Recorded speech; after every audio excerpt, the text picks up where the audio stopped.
Día 19. Cultivar la vida en comunidad. Podrán desarrollar una comunidad saludable y robusta que viva bien con Dios y disfrutar los resultados únicamente si se esfuerzan por llevarse bien unos con otros, tratándose entre sí con dignidad y honra. Santiago, capítulo 3, versículo 18. Todos seguían firmes en lo que los apóstoles les enseñaban, y compartían lo que tenían, y oraban y se reunían para partir el pan. Hechos, capítulo 2, versículo 42. La vida en comunidad requiere compromiso.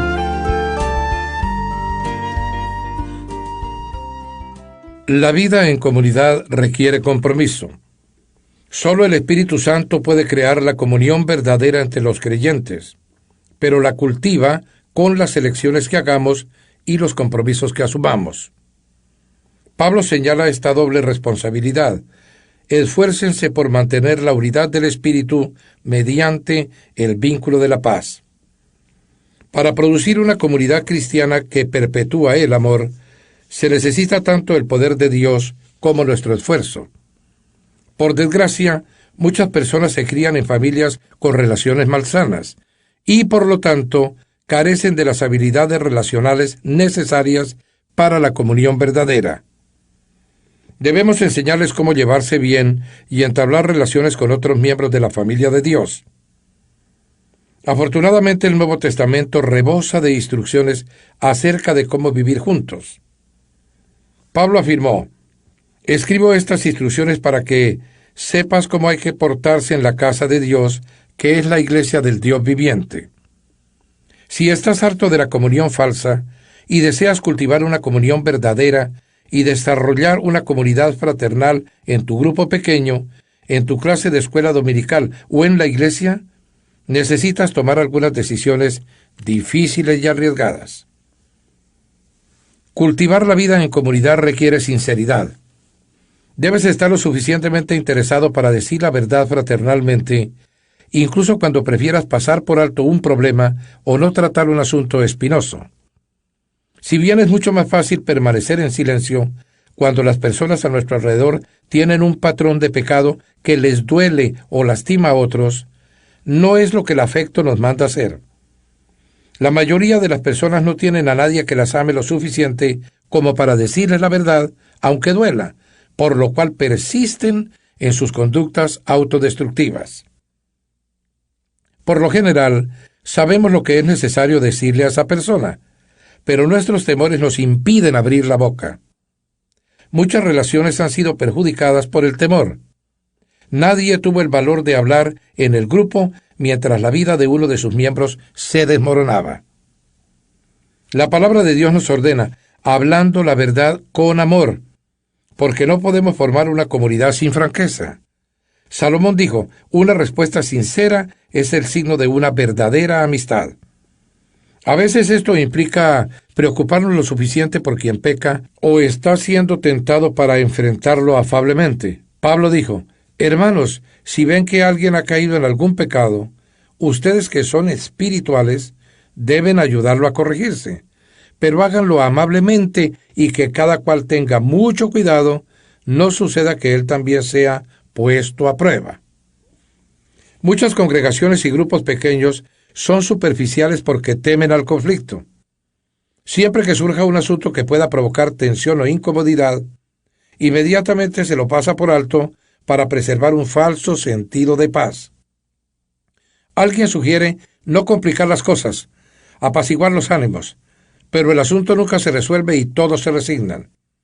Todos saben cuál es el problema, pero nadie lo expresa francamente. Esto produce un ambiente viciado. Hay secretos y se multiplican los chismes. La solución de Pablo era directa. No más mentiras, no más falsas impresiones. Díganle a su prójimo la verdad. En el cuerpo de Cristo todos estamos conectados entre sí a fin de cuentas.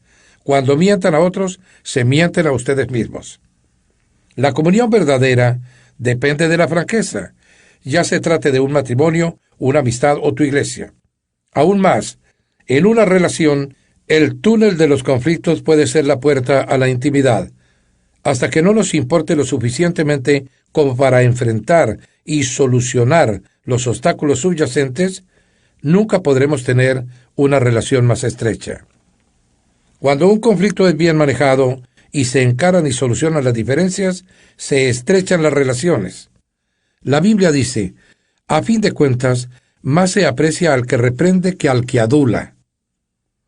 La franqueza no debe ser una licencia para decir lo que a mí se me antoja, donde quiera y cuando quiera. Eso es impertinencia.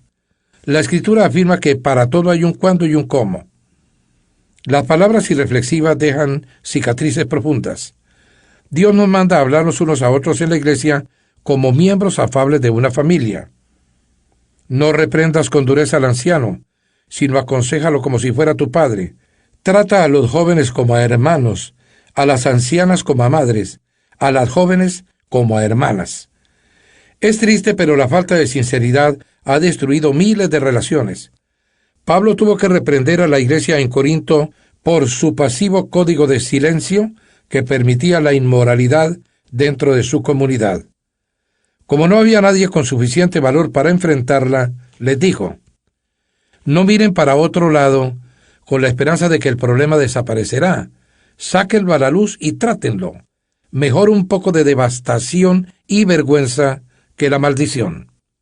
Ustedes creen que se trata de algo sin importancia, pero por el contrario, no deberían actuar como si todo estuviera bien cuando uno de sus compañeros cristianos es inmoral o calumniador, es arrogante con Dios o grosero con sus amigos, se emborracha o es avaro y estafador. No toleren esta situación, ni consideren aceptable ese comportamiento. No soy responsable de lo que hagan los de afuera, pero ¿acaso no tenemos responsabilidad hacia los de adentro, los que conforman nuestra comunidad de creyentes? Cultivar la vida en comunidad requiere humildad. Nada destruye la comunión tan rápido como la arrogancia, la autocomplacencia y el orgullo empedernido. El orgullo erige murallas entre las personas. La humildad construye puentes. La humildad es como el aceite que suaviza las relaciones y lima las asperezas. Por eso la Biblia dice, revístanse todos de humildad en su trato mutuo. La vestimenta apropiada para la comunión es una actitud de humildad. El resto del versículo continúa, Dios se opone a los orgullosos, pero da gracia a los humildes. Este es otro motivo por el que debemos ser humildes. El orgullo bloquea la gracia de Dios en nuestra vida, la que necesitamos para crecer, cambiar, sanar y ayudar a los demás. Recibimos la gracia de Dios cuando reconocemos con humildad que la necesitamos. La Biblia nos dice que ser orgullosos es oponernos a Dios. Es una manera de vivir necia y peligrosa. Podemos desarrollar la humildad de manera práctica, reconociendo nuestras debilidades, siendo tolerantes con las debilidades de otros, estando dispuestos a ser corregidos y destacando lo que hacen los demás. Pablo aconsejó, vivan siempre en armonía, y no sean orgullosos, sino traten como iguales a la gente humilde. No se crean más inteligentes que los demás. A los cristianos de Filipos les escribió, honren más a los demás que a ustedes. No se interesen solo en ustedes, sino interésese en la vida de los demás. La humildad no es pensar menos de ti mismo, sino pensar menos en ti mismo. Humildad es pensar más en los demás. Las personas humildes se interesan tanto en servir a otros que no piensan en sí mismas. Cultivar la vida en comunidad requiere amabilidad. La cortesía o amabilidad consiste en respetar nuestras diferencias, tener consideración por los sentimientos de otras personas y ser tolerantes con las que nos molestan. La palabra de Dios dice, hagamos cuanto contribuya al bien con el fin de edificarlas. Pablo le dijo a Tito, el pueblo de Dios debe tener un gran corazón y ser amable. En todas las iglesias y en cualquier grupo pequeño, habrá siempre por lo menos una persona difícil, a veces más de una. Esas pueden tener necesidades emocionales especiales, profundas inseguridades, costumbres irritantes o hábitos sociales no desarrollados. Podríamos llamarlas personas NGE. Necesitan gracia extra. Dios puso a tales personas en medio de nosotros, tanto para nuestro beneficio como para el de ellas. Son una oportunidad para el crecimiento y poner a prueba la comunión. ¿Las amamos como hermanos y hermanas y las trataremos con dignidad? Los miembros de una familia no se aceptan porque sean inteligentes, hermosos o talentosos. Se aceptan porque pertenecen a la misma familia. Defendemos y protegemos la familia. Uno de sus miembros puede ser algo tonto, pero es de nuestra familia. De la misma manera, la Biblia dice: ámense los unos a los otros con amor fraternal, respetándose y honrándose mutuamente. Lo cierto es que todos tenemos nuestras manías y caprichos, pero la comunidad no tiene nada que ver con compatibilidades. La base de nuestra comunión es nuestra relación con Dios. Somos una familia. Una de las claves para la amabilidad es conocer los orígenes de una persona. Descubre su historia. Cuando sepa lo que esa persona ha atravesado, serás más comprensivo. En lugar de pensar en todo lo que todavía tiene que aprender, pensarás en todo lo que ha progresado, a pesar de todo. Otro aspecto de la amabilidad consiste en no subestimar las dudas ajenas. El hecho de que no tengamos determinados temores no quita validez a esos sentimientos. La comunidad verdadera se produce cuando la gente se siente suficientemente segura para poder expresar sus dudas y temores con la certeza de que no la juzgarán. Cultivar la vida en comunidad requiere confidencialidad. Para que las personas sean sinceras y expresen sus más profundas penas, necesidades y errores, se requiere una condición: una atmósfera segura que las haga sentirse cálidamente aceptadas y donde puedan desahogarse con confianza. La confidencialidad no implica permanecer en silencio si nuestro hermano o hermana peca. Significa que lo que se expresa dentro del grupo no sale afuera de él, que el grupo tratará el asunto internamente y nadie saldrá a contar chismes. Dios odia los chismes, sobre todo cuando se los disfraza superficialmente como pedido de oración por una persona. Él afirma: el perverso provoca contiendas y el chismoso divide a los buenos amigos. Los chismes provocan sufrimiento y divisiones y destruyen la comunión. Dios es muy claro al respecto. Debemos enfrentar al que cause divisiones. Estas personas pueden enojarse y abandonar el grupo o la iglesia cuando se las amonesta por sus acciones decisivas. Pero el compañerismo de la iglesia es más importante que cualquier individualidad. Cultivar la vida en comunidad requiere contacto frecuente. Debes tener contacto frecuente y regular con tu grupo para construir una comunión genuina. Para cultivar una relación se requiere tiempo. La Biblia nos dice: no dejemos de congregarnos como acostumbran hacerlo algunos, sino animémonos unos a otros. Debemos desarrollar el hábito de reunirnos. Un hábito es algo que hacemos con frecuencia y regularidad, no ocasionalmente. Debemos pasar tiempo juntos, mucho tiempo, para construir relaciones sólidas. Por eso, la comunión es tan superficial en muchas iglesias, justamente porque no pasamos suficiente tiempo juntos. Y cuando nos reunimos, por lo general pasamos ese tiempo escuchando hablar a una sola persona. La comunidad no se construye sobre la conveniencia.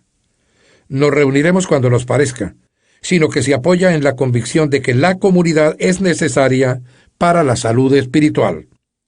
Si deseas cultivar una comunión verdadera, eso implicará reunirte incluso cuando no tengas ganas, porque estás convencido de que es importante.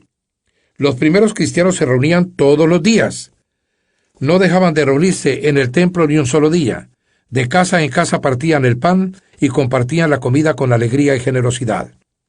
Para tener comunión debes invertir tiempo. Si eres miembro de un pequeño grupo o clase, te animo a que hagas un pacto en el grupo que incluya las 9 características de la comunión bíblica. Expresaremos nuestros verdaderos sentimientos: autenticidad. Nos animaremos unos a otros: reciprocidad.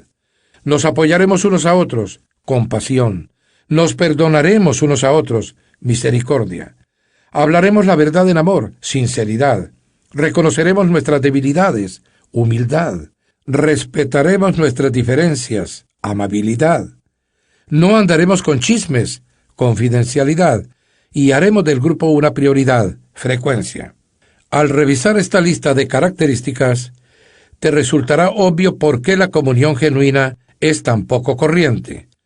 Consiste en renunciar a nuestro egocentrismo e independencia para transformarnos en interdependientes. Sin embargo, los beneficios de compartir la vida juntos superan largamente los costos y nos preparan para el cielo. Pensando en mi propósito, día 19. Punto de reflexión. La vida en comunidad requiere compromiso. Versículo para recordar. En esto conocemos lo que es el amor, en que Jesucristo entregó su vida por nosotros. Así también nosotros debemos entregar la vida por nuestros hermanos. Primera de Juan, capítulo 3, versículo 16. Pregunta para considerar. ¿Cómo puedo cultivar hoy las características de una comunidad verdadera en mi grupo pequeño o en mi iglesia?